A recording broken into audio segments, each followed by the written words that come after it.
Commercial aviation has been hit really hard as a result of the coronavirus pandemic. While airlines were seeing record numbers of travelers just a few months ago, many are now struggling to stay afloat. This includes the three legacy US carriers, American, Delta, and United. Things have gotten so dire, in fact, that these airlines have asked the US government for financial support. However, there's a case to be made that while the coronavirus pandemic is out of the airline's control, they ultimately brought this hardship onto themselves. Let me explain.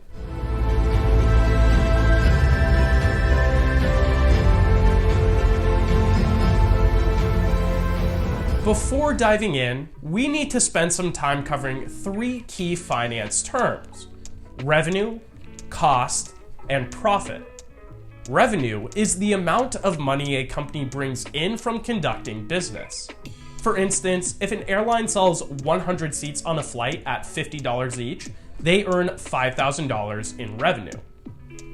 Costs, perhaps unsurprisingly, is how much money it takes to operate the business. In our very basic example, let's say that the airline's only two costs are for fuel and personnel. They pay $3,000 to gas up the jet and $1,000 to pay the pilots and cabin crew. Then its cost to operate the flight would be $4,000. Finally, profit is the difference between revenue and cost. In our example, it's the money that the airline nets from the flight, $1,000. Now, a company can do whatever they want with the profits that they make. For instance, they can save it in the bank, they can use it to give employee bonuses, they could buy new equipment or build new infrastructure, or they could put the money towards research and development. They can also use those profits on stock buybacks. A stock buyback is the practice of a corporation using its extra cash on hand to purchase shares of its own stock. In doing so, the price of the stock goes up.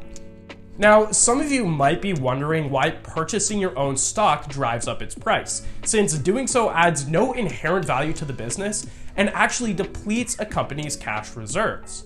Well, in its most basic sense, it's a matter of supply and demand. At any given moment, there are a finite number of shares available to purchase on the open market. When a company comes in and buys a large amount of those shares, this substantially decreases the number available to purchase. All of a sudden, the supply of shares goes down, making each individual share more valuable as a result. Stock buybacks are completely legal in the United States, and it's actually common practice. Apple, for instance, is an incredibly profitable company and spends a considerable amount on buybacks. For instance, they spent nearly $18 billion on buybacks in their fourth quarter of 2019 alone. However, they still keep an estimated $200 billion in cash just laying around, both to act as a rainy day fund if the economy goes south, and to provide strategic flexibility for things like major acquisitions moving forward. The US airlines have gotten themselves in trouble because, unlike Apple, they haven't saved nearly as much money in the bank. Rather, they spent a much higher proportion of their profits on buybacks in an effort to drive up their stock price and ultimately please investors. This is a problem because the airline industry is notorious for having incredibly thin profit margins, and even the biggest, most established airlines are no exception. Any sudden drop in demand could quickly put them in the red, meaning their cost to operate flights would exceed the amount of money they were bringing in. In such a scenario, the airlines would have to use their excess cash reserves to pay their bills. However, because so much of it went towards buybacks, these airlines simply wouldn't have that money. As a result, the airlines could go bankrupt and thousands of hardworking individuals could lose their jobs. Now, there is no way that the airlines could have foreseen the coronavirus pandemic, and the virus's spread certainly isn't their fault. However, it's ended up being the perfect storm. In the past few months, we've seen commercial aviation demand drop substantially, leaving the airlines out of money.